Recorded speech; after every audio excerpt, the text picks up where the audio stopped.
মানিকগঞ্জ শহীদ ও আন্তর্জাতিক মাতৃভাষা দিবস পালন। মানিকগঞ্জ জেলা প্রতিনিধি আজহার হোসেনের প্রতিবেদনে।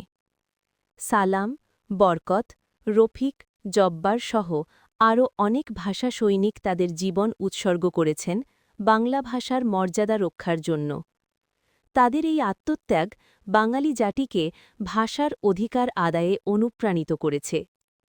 ২১শে ফেব্রুয়ারি শহীদ দিবস ও আন্তর্জাতিক মাতৃভাষা দিবস ২০২৬ উপলক্ষে ২১-এর প্রথম প্রহরে শনিবার রাত ১২টা ১ মিনিটে জেলা প্রশাসন কেন্দ্রীয় শহীদ মিনারে পুষ্পস্তবক অর্পণের মাধ্যমে মানিকগঞ্জের পক্ষ থেকে ভাষা শহীদদের প্রতি গভীর শ্রদ্ধা নিবেদন করেন জেলা প্রশাসক ও বিজ্ঞ জেলা ম্যাজিস্ট্রেট নাজমুন আরা সুলতানা সহ সরকারি কর্মকর্তাবৃন্দ।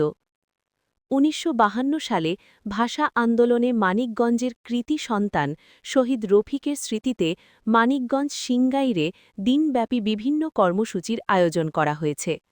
সকাল ৭টায় ২১শে ফেব্রুয়ারি ২০২৬ শনিবার মহান শহীদ দিবস ও আন্তর্জাতিক মাতৃভাষা দিবস উপলক্ষে ভাষা শহীদদের প্রতি গভীর শ্রদ্ধা নিবেদন করেন বাংলাদেশ জাতীয়তাবাদী মুক্তিযোদ্ধা দল মানিকগঞ্জ জেলা শাখা। তাছাড়া ভাষার জন্য আত্মোৎসর্গকারী বীর সন্তানদের স্মৃতিতে মানিকগঞ্জ শহীদ মিনারে পুষ্পস্তবক অর্পণ করেছে মানিকগঞ্জ জেলা বিএনপি, যুবদল, স্বেচ্ছাসেবক দল, কৃষক দল, ছাত্রদল, মহিলা দলসহ সকল অঙ্গ ও সহযোগী সংগঠনের নেতৃবৃন্দ।